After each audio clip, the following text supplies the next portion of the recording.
third place. That means they are the most likeliest opponent for the US men's national team in the knockouts. So just confirmation of all of the scores then. That means that Qatar is out of the World Cup after their loss today. Really nice to have you with us, everybody. I'm Poppy Miller alongside Jen Beattie, Mike Grella and Troy Deeney. Troy, what's the biggest takeaway for you from Group B today? Switzerland, if they can score their chances, could be a handful for most teams.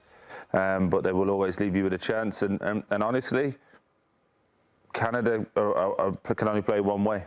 They can't manage a game. They can't understand it. And obviously, Grella knows the manager better, and he obviously spoke to that. But very much going for the kill all the time, and didn't really learn much from them today. No Alphonso Davies again, didn't get any minutes because I think the manager's mind was, oh, let's win this game, let's finish top. Yeah. Strange one all the way around, but this is an average group. No one from this group is going like real deep runs. So, nice storylines. That's what I'll say. How frustrated do you think Jesse Marsch will be though with that second half from Canada, Grell, to lose the top spot in the group and now to have to go to an alternate path? Because as we mentioned, now they've got to go to LA. Had they won the group, they would have stayed in Canada, which feels like a big bonus for them. The biggest thing for me, if I'm Jesse, I'm not happy with the way the team played, right? The result is one thing. Result aside, right? Like people that maybe don't like watch football all the time, they think of the result and they make their whole conclusion based on the result. But when you look at that game, Jesse will be upset that the team didn't look like the team that he wanted to look like. Like Switzerland, he probably said, I'm going to put Switzerland in a really tough game. Switzerland were not in a tough game today.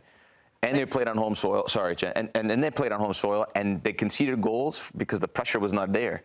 The spacing was not there. The things they want to do is not there. And to Troy's point, they didn't manage the game. So I think he'll be very upset. Well, I think from a manager as well who prides himself on intensity of his teams, the lapse in judgment coming out into the second half was so poor. It almost caught us off guard how quickly Switzerland scored. Then they get a second, and then all of a sudden Switzerland are quite happy to sit a bit deeper, and it's harder to grow into a game in that sense. So I think from a managerial perspective, you'll be disappointed. You know, you talked about his team talks and how massive they are. So then to see a team start the second half like that, I think that would be a big disappointment. It's such a good point. You said, Grell, even he made you want to run through a wall for him. Maybe at half-time, that's the biggest frustration for him, right? That they came out and were so lackadaisical for those first few minutes. There was a lack of intensity, like Jen says, and then to go to Troy's point, there was a lack of game management, I think, as well. Because normally when you see them press, and we're going to show it a little bit later, they want if you split the field in 4 quadrants, they want their team in 1 quadrant.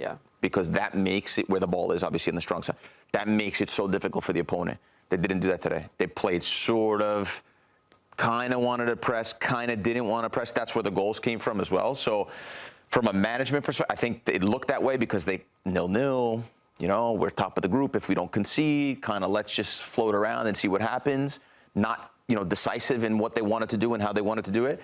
And then also the lack of intensity in terms of when they did have to close down, once they did go into the line of pressure, when they did have to close down, when they did have to shift, when they do have to win the first ball, the second ball, they didn't do that either.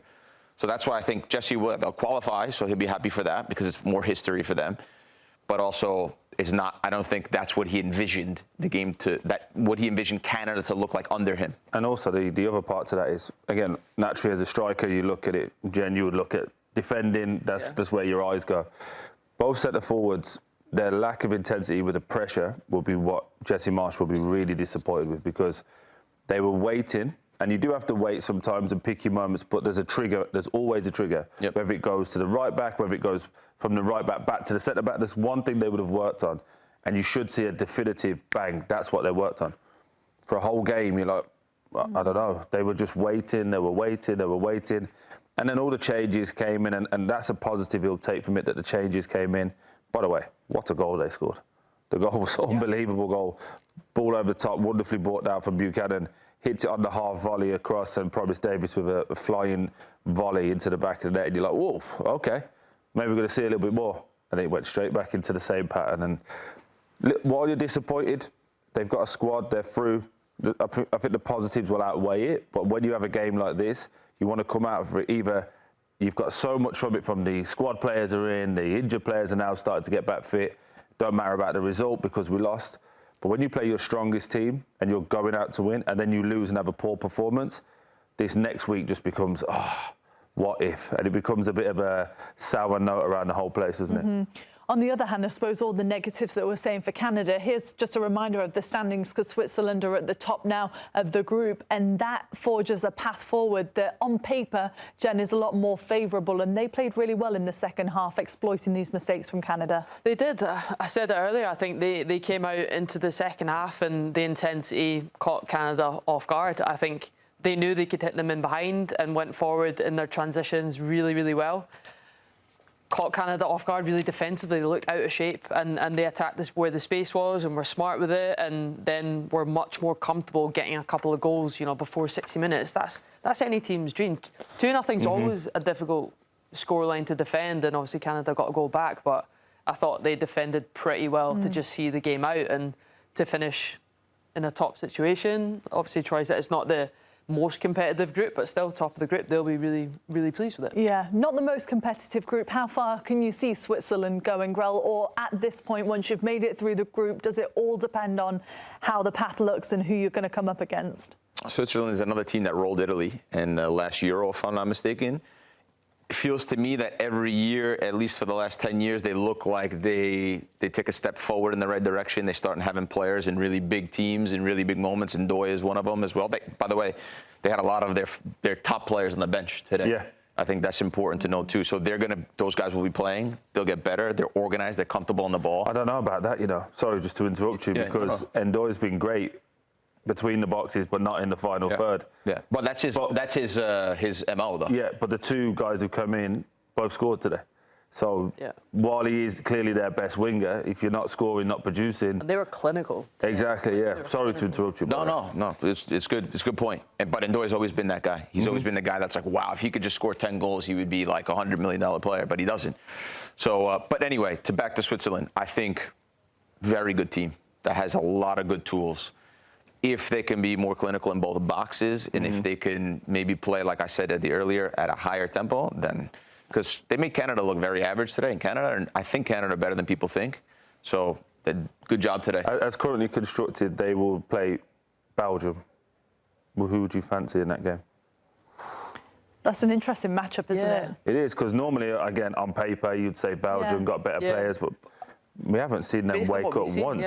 So if you're Switzerland, you go, okay, it's good that we finished top. I think Switzerland would have expected, I know you'll talk about the press more, but they would have expected Canada to come at them a lot more than what they did. And I think the shift in the second half, I think the conversations must have been, we can get on the ball here. We're getting way more time and space than we expected to. And so they came out absolutely flying and fully deserved to have won that game and be sitting top. Yeah, when the manager says, calm down, you've got more time than you think. You was like, oh. You do, but that's a message where you know what, I probably do, I'm just not aware of it. I didn't think I would. Because everything, and just to put that into perspective for people that are watching and listening, when you do all of your prep 2 days before the game, the meeting before the game, it's about how well these guys press, how well. So in the back of your mind, it's like, whoa, I've got to be quick now because they're going to be coming. And then it gets to half time and you're like, actually, manager says calm down, shows you a couple of clips, you're like, oh, then you just settle. And I think that's to Jen's point as to why they started the second half so much more, confident and front-footed. Like, okay, no problem. They're not doing that today. They're having a bit of an off day. We can show our quality. And they were good. Switzerland were good. Could have scored 5 or 6 today. So true. Such a good point, Grell. What about tactically? You've pulled out the old whiteboard to show us some things now. Yeah, we're going to take a look at it, or at least try to. We're going to take a look at what Jesse, sort of what he's known for and what they're really good at, and then what they did today, which is what we're talking about when they tried to manage the game, how it looked a little bit different than what we have expected and what probably Switzerland would have expected. So for this example, only Switzerland will be in the red, Canada will be in the blue. I didn't know who to put in the red, so that's how it's going to work for now. So we'll talk about 2 things that are important. This field gets split, let's say, down the middle. I know it's a little bit squiggly line, but use your imagination. Down the middle here, right? So when Jesse's teams press, he wants to get them all on one side of the field, and then you could also, even make it like 4 boxes. He wants all his team in one of the boxes, right? And that can make it very difficult, as you would imagine, if you're in possession. The other thing is the line of pressure, right? There's so many different ways, like Troy talks about what the trigger is. Is the line of pressure here? Is the line of pressure here? is a line of pressure here, right, in a low block. Some of the teams we've seen, they pick up their block here. So this is also very important. Now that I made a mess, let me just delete this. And so we're going to look at what Switzerland thought they were going to get of this Jesse Marsch side, right? So what happens is Switzerland will open, right? They'll play 4-3-3. Here you go. Hopefully I'm not blocking you.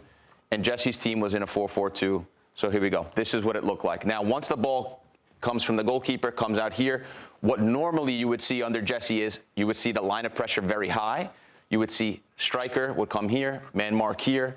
These guys would come down to get the ball, man marked, coming inside. Again, this guy, the weak-sided midfielder here, he doesn't hang out here. He comes inside because they're trying to get everybody in this quadrant of the field. Now, the key is, and I know there's a lot of magnets on there, the key is the left midfielder, okay, which is what I played under Jesse. The left midfielder doesn't man mark here. The left midfielder actually goes and closes down the center back as well. So now this center back's panic stations because he's got two guys. The only place he can go back to the goalkeeper, right? Man marked here, 2v1 here, man marked. And you're going to see as this slides, this part of the field is going to be open. So once the midfielder, I'm starting here, I'm going here. Now, obviously, the out is here, right? So now what Jesse's teams do is they ask the fullback to go long distances and take this gamble. So you're like, wait, what's going on? There's 3v3 at the back. Jesse doesn't care because he's willing to take that gamble. And these guys have to shift so hard over that, as you can see, all the blue magnets now are in this quadrant of the field. And that's what he's so good at, and that's why teams feel like they can't breathe against the press. I think you see this a little bit with the U.S. men's national team as well, and they leave these guys open, and they say, don't worry about them, right? If it breaks down, obviously this is possible. Now, high line of interception, everyone in one quadrant, right? The things we thought we would see. Now I'm going to show you what we did see really quickly without trying to confuse you too much. We're going to see 4-4-2, right, from Jesse. And we're going to see Switzerland in their 4-3-3, okay, between the center backs, okay. So now the line of confrontation, was not here.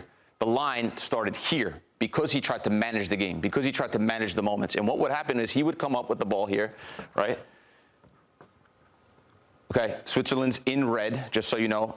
Canada is in blue. So we thought Canada would be here and in one quadrant. This is instead what we saw. We saw the two strikers, to Troy's point, not doing much, kind of jogging, kind of going. You never saw a change of pace from them. And he was left 1v1. He's kind of making sure they don't come back the other side. And these guys would go tuck in like this, right? So on the strong side, you leave him a little bit more space. They're okay with that.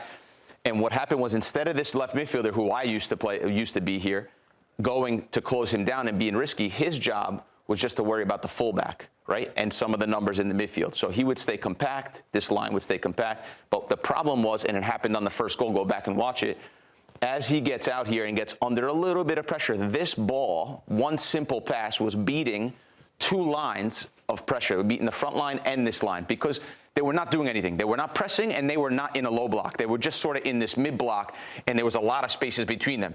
Now what happened was, once this guy gets turned, these guys no longer know what to do. And as they start to shift here and runners start to come from the midfield and they get overloaded, one ball can beat them. And this is not, see now, as opposed to the last one, and maybe we can show two different pictures, they're not in one quadrant and they're not starting to press high up the field.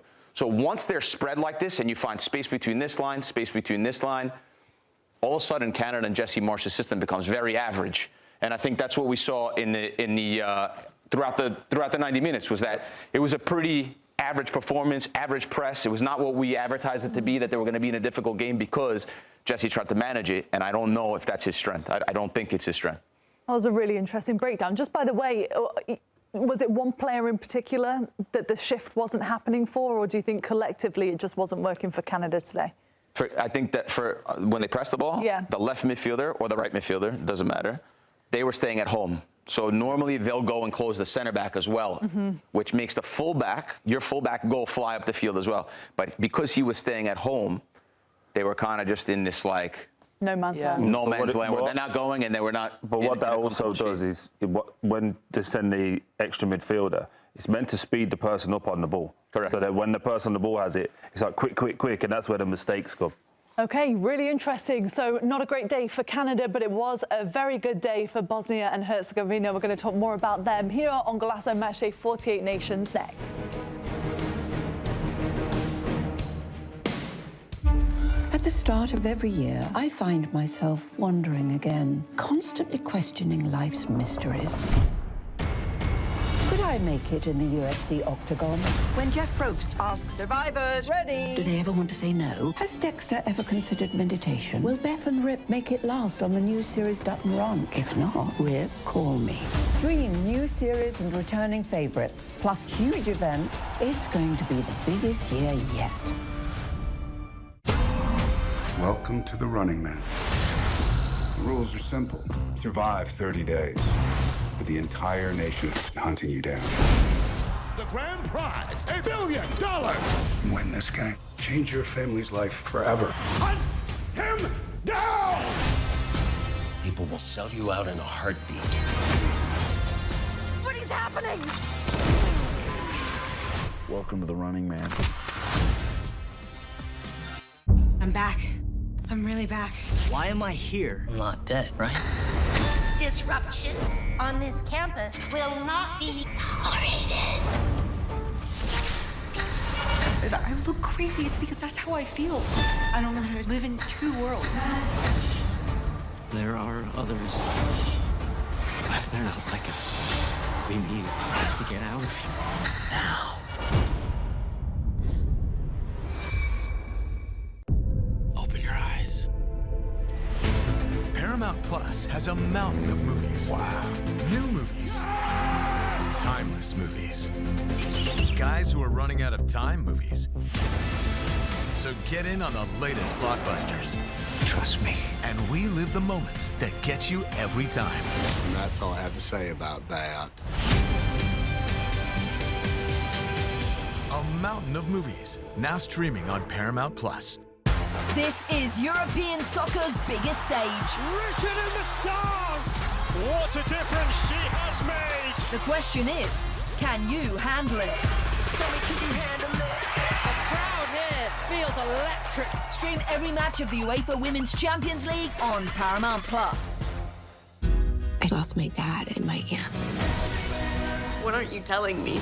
I'll never know what you've gone through, but I'm sure your dad will want you to be happy. I will not lose the company that my husband started. I want success. Get it for me. This business will bleed you dry. Dad, I'm playing on the house's money now. No, you're playing with the devil's money. What's the plan here? Gotta blow! Yeah, well, I'm just getting started. Landman. All episodes now streaming only on Paramount Plus. Well, what a way for Bosnia and Herzegovina to win their second ever match in World Cup history, beating Qatar 3-1 in Seattle, most likely setting up around a 32 clash against the US men's national team and the starting goalkeeper during the historic first World Cup win in 2014 for Bosnia and Herzegovina. Asmir Begovic is back with us. Asmir, congratulations on to the next round. How are you feeling? Yeah, really good. Really pleased for the team, for everybody involved. I think it was a really good result, hard-fought result. You know, Qatar didn't make it easy. They had the chances as well. And, you know, it's a result that's good for the team, good for the confidence, and a really positive day. Yeah, also attacking-wise, again, Qatar helped in terms of the way that they didn't press you and had that really high line, but got a load more confidence, didn't you, in terms of the players and the ball and loads of running in behind. The two wingers who you spoke about were fantastic. How impressive were they, in your opinion? Well, finally they were unleashed, Troy. I think it's been such a conservative approach in the first couple of games, and I guess there's a reason for that. But, you know, in my mind, it was nice to see these two youngsters really giving Bosnia a different dimension, and definitely an attacking dimension, because these two were and are the only kind of players who are able to do the extraordinary bits on a football pitch. And I think Ala Begovic's goal today sums that up. I mean, kid playing with freedom, You know, that's what he does, and that's the sort of talent he has, and really set Bosnia on their way. Looks like the opponent is going to be the U.S. for you guys. What do you think about that? Like, do you think that's a favorable opponent? Do you think like it's going to be a difficult match? Where do you think the keys are in that matchup against Bosnia? I mean, it's going to be a very difficult match. I mean, listen, I think there's no mistake where Bosnia is going to be a massive underdog in that game. I think the Americans have started the tournament really, really well, playing full of confidence, freedom, and, you know, of course, they've got the crowd behind them and the whole country behind them. So I think from that aspect, it's going to be very difficult. I think, again, more naturally, I think to Bosnia's style, it fits them a little bit more to be the underdog and sit in a low block and, you know, defend, counterattack, use set plays to advantage. But, you know, I think it's a bit of a free hit for Bosnia, to be honest. I don't think we've got a huge amount of chance against the Americans if we play in the Americans, and I expect the Americans to go through. But at the same time, great for the team to get through the group stages, and that's a massive achievement. Yeah, well, let's talk about getting out the group and still conceding today, though, and still sticking to the game plan, getting another goal. How important will that kind of mentality be going into the knockouts? I think it's huge because, you know, there was a lot of criticism after that last game, you know, from a lot of fans, people in and around the Bosnian Federation and team and back home. So I think, again, just to get this win is huge. There was a bit of expectation on the team in terms of trying to get out the group, even though no one really expected us to be at this tournament. So I think the fact that they were able to win this game, I think it's a really positive note in the tournament to come away with one win, which is really, really nice. And it doesn't really matter who it comes against. So even though it was against Qatar, it's still a really positive note for the team, something to build on. And then you go against the Americans, you go into the next round as a free hit. And I really hope they give it a go again. I really like to see the two wingers playing again with a bit more freedom. You know, Edin Dzeko was at a stage where he's only able to give 60 minutes or so. So why not go for it, give it a go, and see what happens. You never know in football. So true. And as we were just saying, you broke Mike Grella's heart once with Italy being knocked out, and now you could do it again, knocking the US out. You say it's a free hit, but have the expectations changed slightly just by how well you've done, not only through qualifying, but now to get out the group? Well, yeah, just for the fact that we can't break Mike Grella's heart twice, you know, I think it might be too much for us to do that. It's a really big ask. I think, you know, fair play to the Americans. They've really played well in this tournament. They've taken the Pochettino style, and they're playing with a lot of confidence, a lot of swagger, a lot of self-belief. So it's going to be a massive task, and I think you have to kind of keep playing it down. I think the underdog story continues for Bosnia in a certain way, and I think that's the way it has to be. But I think go out and enjoy the occasion. It's going to be a massive occasion, and try and make the most of it. Asmir, let's look ahead a little bit with a bit more optimism than you're trying to downplay at this moment in time. Tactically, I know this is what you enjoy. Do you think a 4-5-1 with the two young lads high and wide trying to hit America on the counter-attack? Because you know the Americans are obviously going to come forward, all pace, all power, and try to run all over you. Do you think that's the way they'll go back to now, 4-5-1, as opposed to the 4-4-2 we saw today? Oh, I wish it was going to be like the approach from today, just because why not play with a bit of freedom when you have it? But I think Sergei Barber, as the manager, will go back to putting more bodies in the midfield area. Now, whether who he puts there, I don't know. I think maybe he'll put Demirovic more to the wing and just clog up the middle, congest that middle, to try and contain the Americans' midfield. I'd like to build the likes of Tyler Adams and McKinney. So I think that'll be his approach. I hope it isn't his approach, but I certainly expect it to be a 4-5-1 once again. Oh, well, we're looking forward to watching that game. Smith, thanks so much for joining us again. On to another one. Oh, such a pleasure, guys. Thanks for having me. OK, everybody stay with us. Going to take a quick break here on Golazo Matchday 48 Nations. We'll be back in just a sec.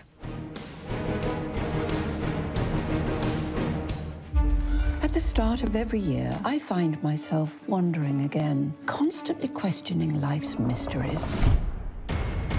Could I make it in the UFC octagon? When Jeff Probst asks survivors, ready? Do they ever want to say no? Has Dexter ever considered meditation? Will Beth and Rip make it last on the new series Dutton Ranch? If not, Rip, call me. Stream new series and returning favorites, plus huge events. It's going to be the biggest year yet. Welcome to the Running Man. The rules are simple. Survive 30 days. with the entire nation hunting you down. The grand prize, $1 billion. Win this game. Change your family's life forever. Hunt him down! People will sell you out in a heartbeat. What is happening? Welcome to the Running Man. I'm back. I'm really back. Why am I here? I'm not dead, right? Disruption on this campus will not be tolerated. If I look crazy, it's because that's how I feel. I don't know how to live in two worlds. There are others, but they're not like us. We need to get out of here now. Open your eyes. Paramount Plus has a mountain of movies. Wow. New movies. Timeless movies. Guys who are running out of time movies. So get in on the latest blockbusters. Trust me. And we live the moments that get you every time. And that's all I have to say about that. A mountain of movies, now streaming on Paramount Plus. This is European soccer's biggest stage. Written in the stars! What a difference she has made! The question is, can you handle it? Can you handle it? The crowd here feels electric. Stream every match of the UEFA Women's Champions League on Paramount Plus. I lost my dad and my aunt. What aren't you telling me? I'll never know what you've gone through, but I'm sure your dad will want you to be happy. I will not lose the company that my husband started. I want success. Get it for me. This business will bleed you dry. Dad, I'm playing on the house's money now. No, you're playing with the devil's money. What's the plan here? Gonna blow! Yeah, well, I'm just getting started. Landman. All episodes now streaming only on Paramount Plus. Welcome back, everybody, to Betting 101 with our expert Mackenzie Brooks, who is going to tell us more education about what we can expect. And the focus today, Mackenzie, is future bets, right? So you're going to explain to us. I'll let you do the explaining here. Yeah, so I come on here and I give a lot of what is going to happen in this game, who's going to score a goal, who's going to win, how many goals will be in this specific game. But in this sport, and basically every other sport, you can also look into the futures market, where you're typically going to find a lot more value. You're betting on things that are, going to happen in the future. What team's going to win the World Cup? You can bet on that right now. Who's going to make it to the semis? Who's going to be a league MVP, right? So these are things, maybe it's weeks, maybe it's months, and the longer out you place that bet, the better value you're going to have, because there's a lot more unknown. So riskier, but bigger reward as well. So as far as futures for the World Cup, we're getting to a point now where the group stages are ending, but we don't have everything exactly figured out. And before we know exactly which team is playing which team in the knockout stage, this is kind of a good time to take the extra 20 minutes to look at the possibilities and get a better value before everybody and their mother also knows who everyone's going to be playing. So right now, this week, I feel like is a good time to look at some specific teams and their paths and see which is easier and which is harder. Really interesting. Okay, so does any stand out to you in particular of who you would go for as of right now? Right. And this goes for playoffs of any sport. Sometimes it's less about the team and their talent, but the path ahead of them and what they could potentially be facing. In the NFL, it's very similar with the AFC versus NFC, if anyone's familiar with that. So when it comes to the World Cup, I'm looking at what is your potential path. Now, Colombia is a team with a really easy path relative to some other teams that I like. If you're looking at Colombia, their potentials are mostly going to be Ghana or Croatia in that round of 32. That's a pretty good situation to be in relative to some other teams, right? And then you go on to potentially play Switzerland or Belgium. So again, this is as it stands, but I'm just saying relative to other teams in Colombia's tier, potentially like an Ivory Coast, who is a team I was super high on. Ivory Coast, I think, is a great football team. You look at the path, they're stuck between a rock and a hard place. They have to play Norway or France, right? What an interesting situation. Norway and then Brazil or France. That's your round of 32 and round of 16. So regardless of what I think of these two teams, looking at potential paths, that's where I want to start taking the value. So Colombia, for me personally, a team that, to be honest, I haven't spent much time thinking about or betting on, but looking at the path and potential for them, betting on them to get to the round of 32, betting on them to get to the round of 16, just based off a path, is a great future for me. Colombia, one of the older teams, though, in the tournament. I watched them play last night. My eyes were bleeding watching them. I don't think they're very good. The fact that James hasn't played club football and he's like their guy is really... I don't like them. And also, if you like working here, Croatia's a very good team. It's not an easy team. I'm just saying, relative to some other paths, like Ivory Coast, who's off the bat, round of 32. Yeah, but you're right. You're with Troy, who doesn't think this is true. They were a good team. Just say what you think. We're hired here because we're authentic. We tell the truth.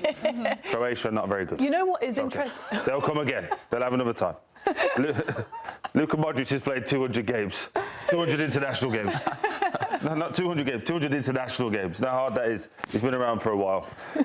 Croatia, they had fun. They'll be out soon. But we also talked about, remember yesterday, for futures, buy low spots, buying in on these big brands, these big names after they had a really disappointing performance. Markets will overreact, the public will overreact, and suddenly you have this really pretty price for a phenomenal football team that maybe just had 1 or 2 bad games, like a Portugal, who was plus money for a second to win their group, right? So Colombia, for me, just an example of futures here right now. They're plus 210 to make the quarterfinals, minus 175 to make the round of 16 to beat Ghana or Croatia here. That's a little pricier if you feel that Troy, more would you take that, Colombia. by the way? No, it starts with a minus. I'm not interested. I only go for the big. I only go for the big hits. So you're with Mackenzie here. Yeah. Okay. Right. And again, Colombia is just an example of this is the time to get in on the teams you want to bet on before everybody knows exactly what their path is going to be. When we know we have an idea, a sense, some of these regions look way harder than other regions, right? Different quadrants of the bracket, you're going to see a death row versus an easy path maybe for the U.S. So just looking into that is usually, as far as playoffs in any sport, and especially in the World Cup with a bracket like this, looking at the path is most important. There is one side of the bracket that is extremely favourable, right, compared to the other. We can all agree with that. Yeah, it looks like the one the U.S. is on. It looks more favorable. Yeah. But even Bosnia, I don't think it's an easy game. Very true. Yeah. Are you worried for the U.S. with Bosnia? Not worried, but I think it's a difficult game. Yeah. I think they're very smart. Especially with the underdog mentality. What's a harder game, Australia or Bosnia? Oh, gosh. That's obvious. Bosnia, much more difficult. Just checking. Okay, everybody, stay with us. We're going to take a quick break. We're going to be back in just a second.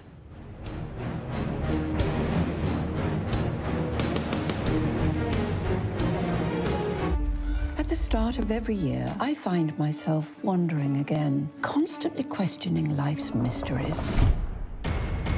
Could I make it in the UFC octagon? When Jeff Probst asks survivors, ready? Do they ever want to say no? Has Dexter ever considered meditation? Will Beth and Rip make it last on the new series Dutton Ranch? If not, Rip, call me. Stream new series and returning favorites, plus huge events. It's going to be the biggest year yet. Welcome to the Running Man. The rules are simple. Survive 30 days. But the entire nation is hunting you down. The grand prize, $1 billion. Win this game. Change your family's life forever. Hunt him down! People will sell you out in a heartbeat. What is happening? Welcome to the Running Man. I'm back. I'm really back. Why am I here? I'm not dead, right?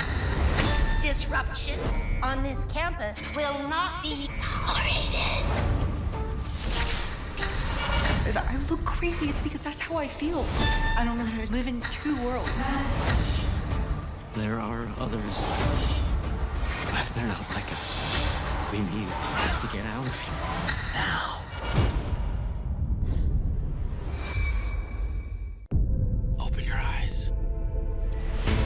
Paramount Plus has a mountain of movies. Wow. New movies. Timeless movies. Guys who are running out of time movies. So get in on the latest blockbusters. Trust me. And relive the moments that get you every time. And that's all I have to say about that. A mountain of movies, now streaming on Paramount Plus. This is European soccer's biggest stage. Written in the stars! What a difference she has made! The question is, can you handle it? The crowd here feels electric. Stream every match of the UEFA Women's Champions League on Paramount Plus. I lost my dad in my camp. What aren't you telling me? I'll never know what you've gone through, but I'm sure your dad will want you to be happy. I will not lose the company that my husband started. I want success. Get it for me. This business will bleed you dry. Dad, I'm playing on the house's money now. No, you're playing with the devil's money.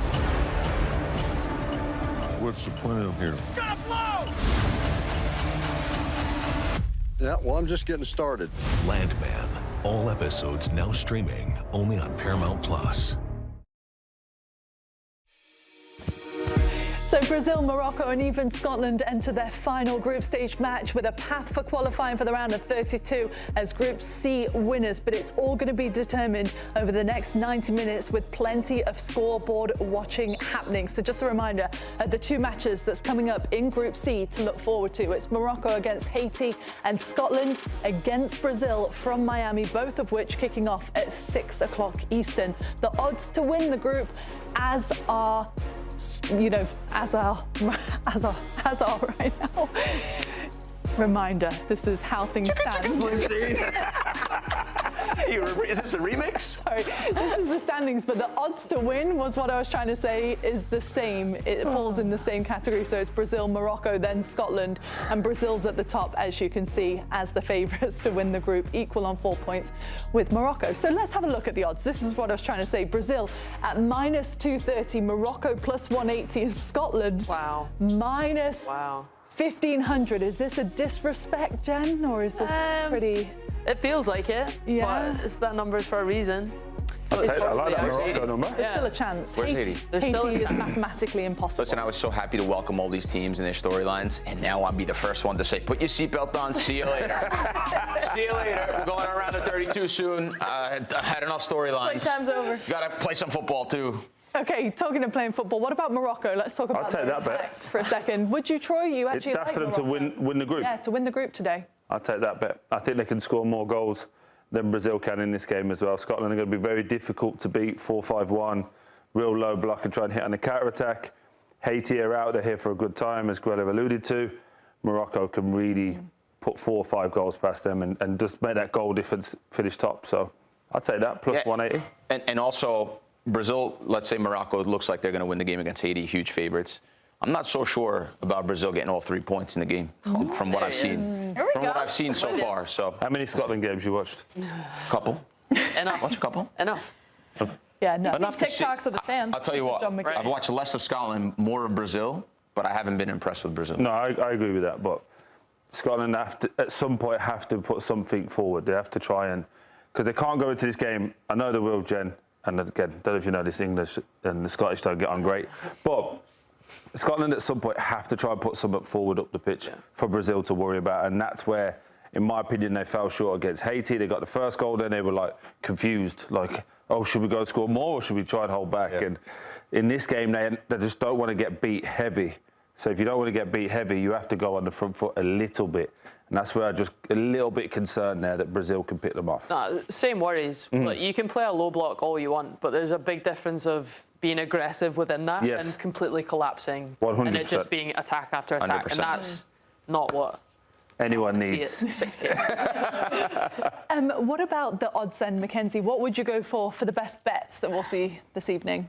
I mean, actually, Morocco at plus 180, like Troy said, I'm not betting anyone at minus 230 to win a group when they don't have it locked in by any means right now. So Morocco, when you're betting on this specific game and not a future, any version of getting these guys to light up the scoreboard, you might as well be taking, right? So I took Morocco as the first half winner, which is obviously a very chalky bet, but then I parlayed it with over 2.5 goals total. Gets you to around minus 110, even money. It's a very reasonably priced bet when you put the two of these together. Something about playing with house money in Haiti, like, they could score a goal. Like, I just want to take goals and overs and points. I mean, yeah, I guess technically points if they win this game too. But in general, so the over 2.5 Morocco first half winner, and then a little sprinkle play plus 300 is Morocco to score exactly 3 goals. Now, I know that 4 would obviously be the ideal situation, but again, something about Haiti playing with house money. I think they're going to put some tallies on the scoreboard. I think both of these bets kind of cover all my bases. But again, just a little plus 300 sprinkle for Morocco to have 3 goals. What about John McGinn? You hit on John McGinn last time My sweet boy John McGinn. Listen, that could be a good bet to score or assist. Maybe I'll look into him with Scotland as well. I just don't see Morocco scoring many goals all the time. Sometimes they just get one and quite happy to sit on one, but maybe, Made some changes today, though. Morocco put from other strikers in. People have been on the fringes that maybe want to lay a little marker down. So I like the 3. All right. I like the 3. Good stuff, Mackenzie. We like it. We'll be right back here, everybody, on Golazo Matchday 48 Nations in just a second.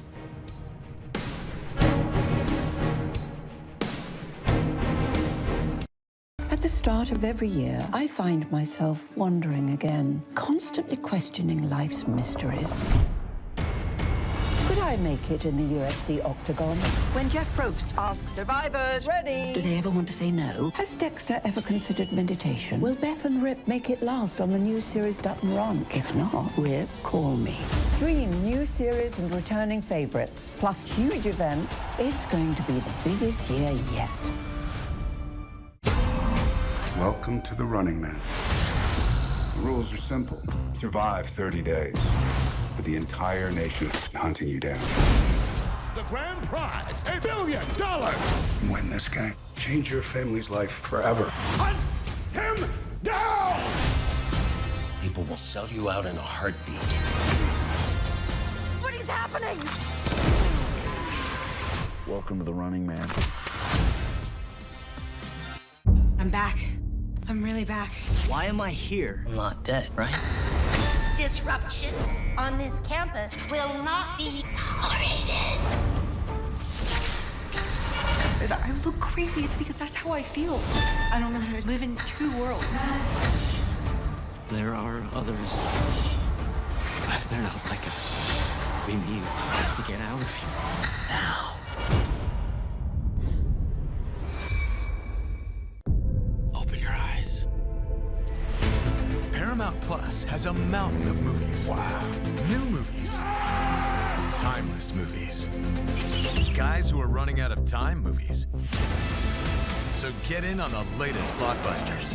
Trust me. And relive the moments that get you every time. And that's all I have to say about that. A mountain of movies, now streaming on Paramount Plus. This is European soccer's biggest stage. Written in the stars! What a difference she has made! The question is, can you handle it? Tell me, can you handle it? A crowd here feels electric. Stream every match of the UEFA Women's Champions League on Paramount Plus. I lost my dad in my aunt. What aren't you telling me? I'll never know what you've gone through, but I'm sure your dad will want you to be happy. I will not lose the company that my husband started. I want success. Get it for me.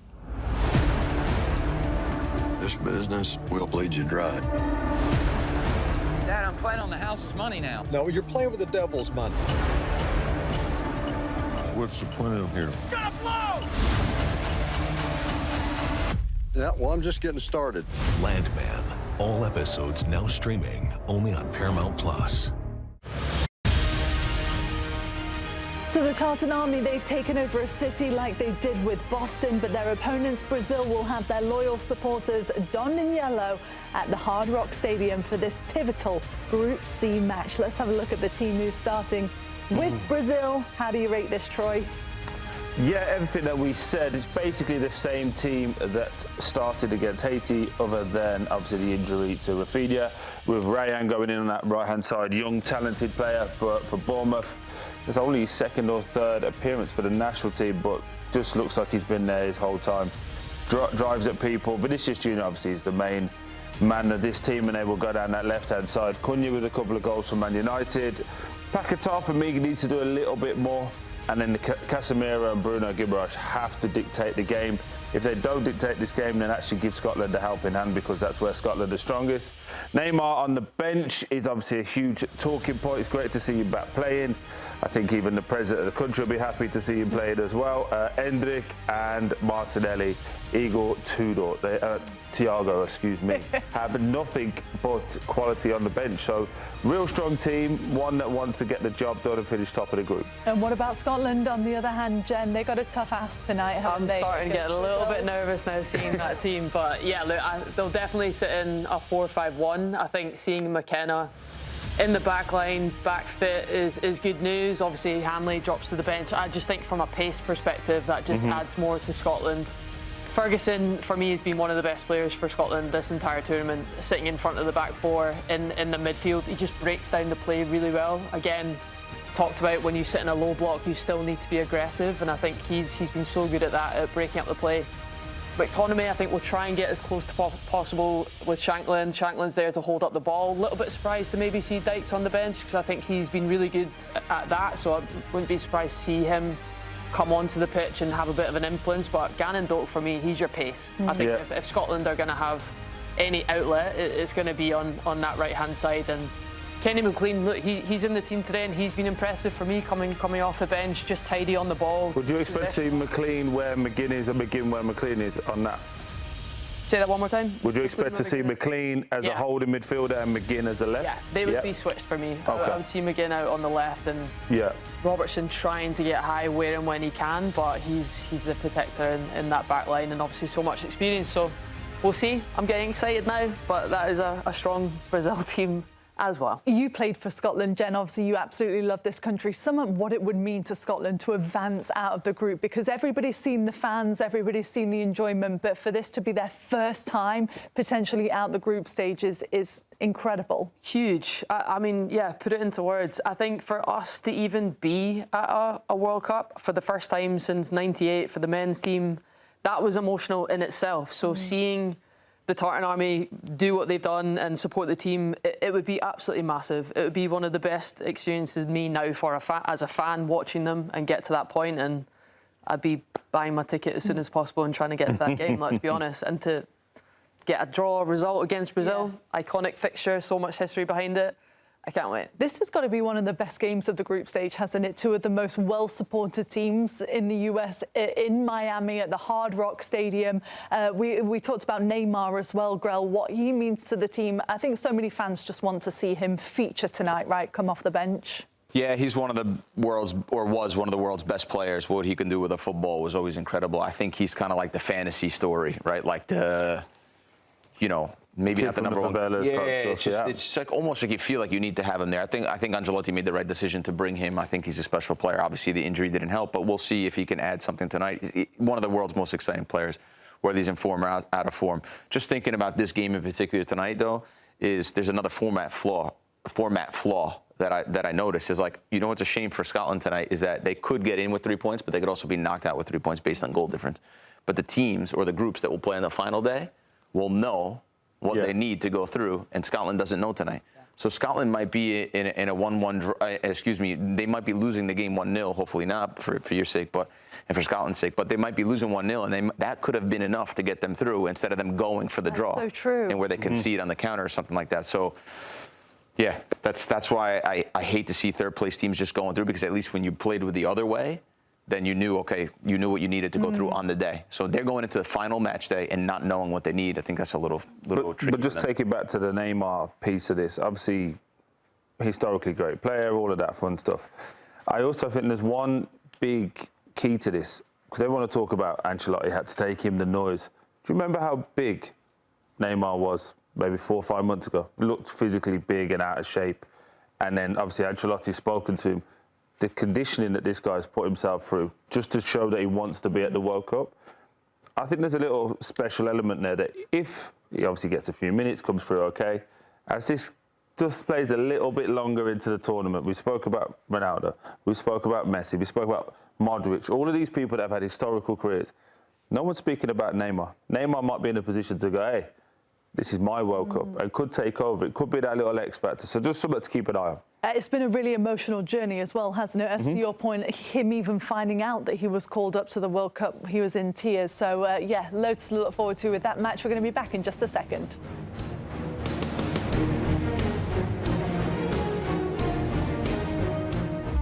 At the start of every year, I find myself wondering again, constantly questioning life's mysteries.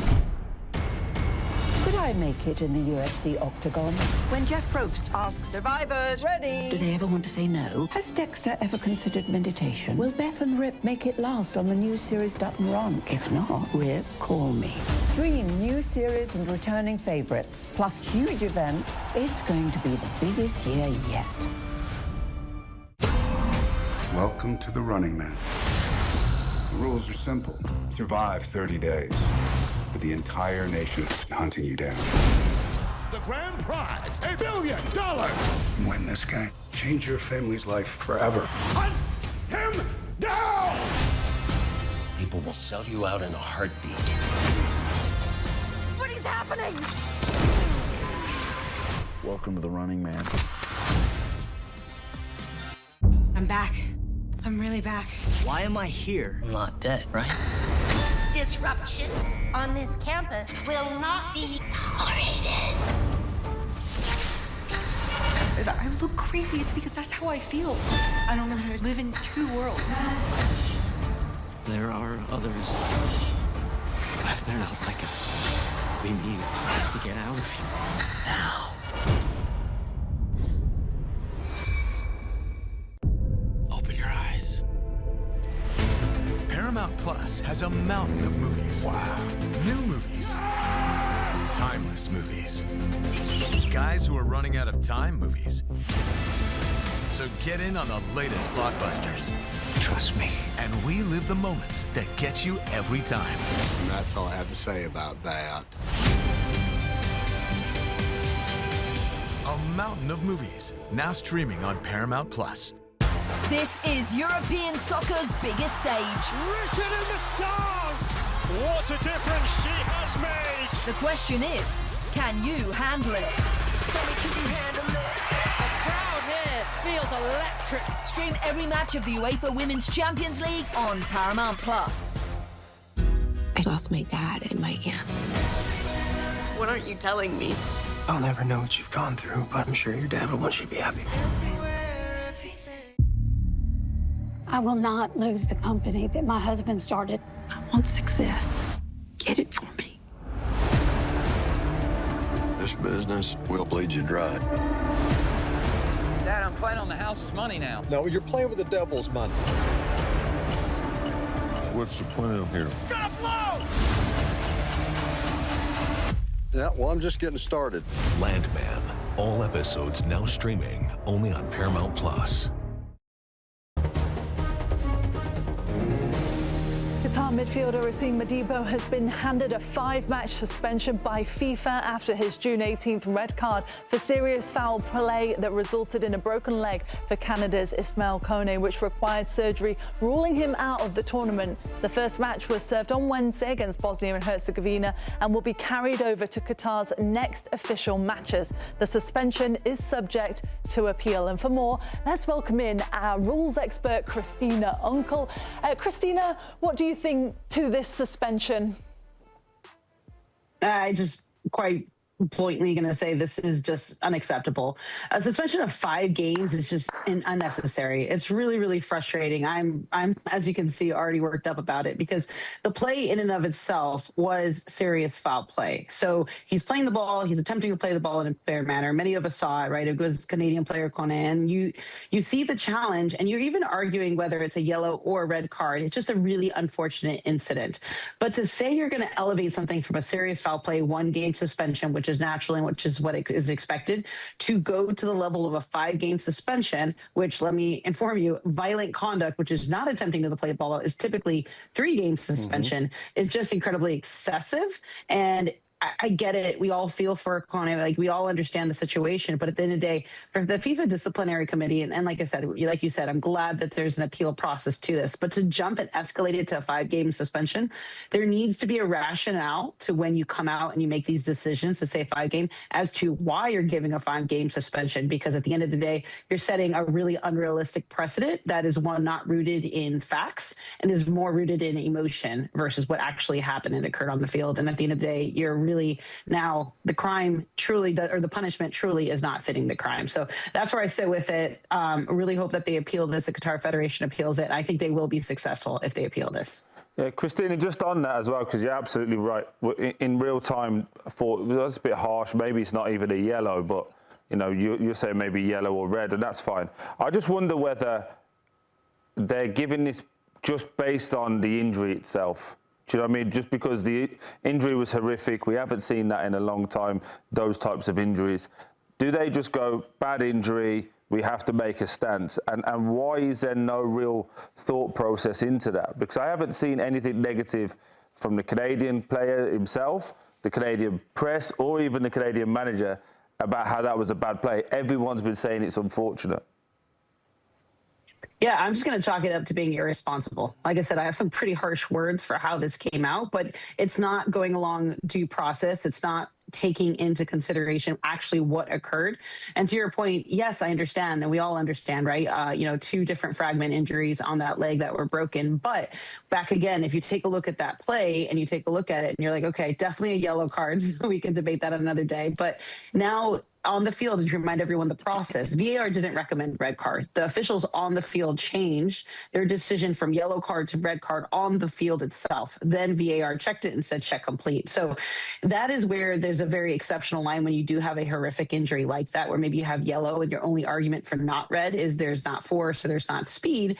And then you see this injury and you're like, okay, clearly there was enough force and speed for it to break it. But even when you replay that in, you're like, once again, we're not going to the point of violent conduct, which occurs when the ball is not within the playing vicinity here. There's no aggravating and mitigating factors. So I just chalk this up to being incredibly irresponsible from the FIFA disciplinary committee to get to the position of doing a 5-game suspension. There's no question in my mind, Christina, that they looked at the injury and the player also who committed the foul. And although, like, I feel terrible for Ismael Kone, he's obviously you get to watch him, the pleasure of watching him in Serie A. It's terrible what happened to him. But at the end of the day, I think they look at the injury and then they look at the player. I wonder if that's a different player, like one of the star players of the FIFA World Cup that we have a lot of storylines around, or one of the teams that's going to win the tournament. If they suspend him for 5 games. I don't know. So I think I agree with you that it's incorrect. When I initially saw it, and again, I feel terrible for Kone because he's a fantastic person and player. But just looking at the challenge itself, to me, it looked like a yellow card, maybe red card, but 5-game suspension is crazy. So I agree with you. In real time, though, like what I was saying is, in real time as it's happening, I'm not going, oh, that's a bad tackle. I'm thinking, oh, maybe that's one that can happen. And when you watch it back, that you're like, oh, okay, definitely a yellow. I've seen, unfortunately, like 3 or 4 broken legs live, whether it's being training or in an official game. A lot of the times I see them, they're not the challenge you think. They're not like the guys flying up with their knees like this, with the bottom of their studs up like that. Most of the time, it's like a really awkward situation where the body weight or there's a little bit of extra weight and on a wrong angle. And most of the time, that's what it is. It's not the tackle that you see, like these crazy scissor tackles. Yeah, okay, sometimes it is, but a lot of the time it's like these awkward moments where, you know, like this one, where he just kind of goes, kind of flings for the ball, and a little bit of weight on the backside here at a weird angle, and then it can happen, right? The human body, it can happen. So I think maybe they're saying, okay, we don't want to see any more broken legs, so we'll hand down a huge penalty. But I don't think those plays are that easy to explain. But they can appeal this, right? Yes, and as to Christina's point, yeah. Do you think that appeal will be successful then, Christina? Because for me, surely there's going to be a bit of an uproar about it being 5 games. Oh, I definitely think so. One, they should appeal it. I just don't like where it's going to probably end up is saying, hey, we're going to appeal a 5-game suspension. It's going to end up at 3-game suspension, saying, hey, let's, cut it in half. But at the end of the day, it really should just be a 1-game suspension. And Grella, I feel your sentiment on that. Like if I'm FIFA's PR, I'm sitting here saying, right, we have these allegations of, unfair treatment for star players like Messi, who, studs on the back of the calf, right? Is that red card? Is that yellow card. Then you got the England-Ghana decision, right, where there's no penalty given. VAR is not recommending it down, right? They're holding fast at FIFA saying that's not penalty when the rest of the world is saying it's penalty. And then you have all these accusations, to your point. Is it the player? Is it the country that they're coming from? And if you're protecting the integrity of the competition and you're protecting, the perspectives, and unfortunately for referees, we always have to be conscious of how our words are going to be used against us, even when it's not meant in that way. Like if you're standing in the position of FIFA, you're saying, why are we going for a 5-game suspension? Once again, back to an individual here who might not be a big name, right? Like you can throw in any name you want, right? If Kane steps in that position, right, actually breaks a leg, Messi steps in, would they give him a 5-game suspension? And everyone here would probably say no. So why are we doing it to this player? And I think that's where they need to be a lot more proactive in understanding it's bigger picture than just saying, well, we just don't like it. It's just, there's just too much going on. And I think that's where they're missing the mark. Well, it was nice knowing you, Christina. Anyway. Thank you, Christina. We love how honest you are, as always. We'll see you soon. All right, sounds good. See you all. All right, we'll see if the suspension gets overturned, but that is the latest with the situation. We'll be right back here on Golazo Matchday 48 Nations. At the start of every year, I find myself wondering again, constantly questioning life's mysteries. Could I make it in the UFC octagon?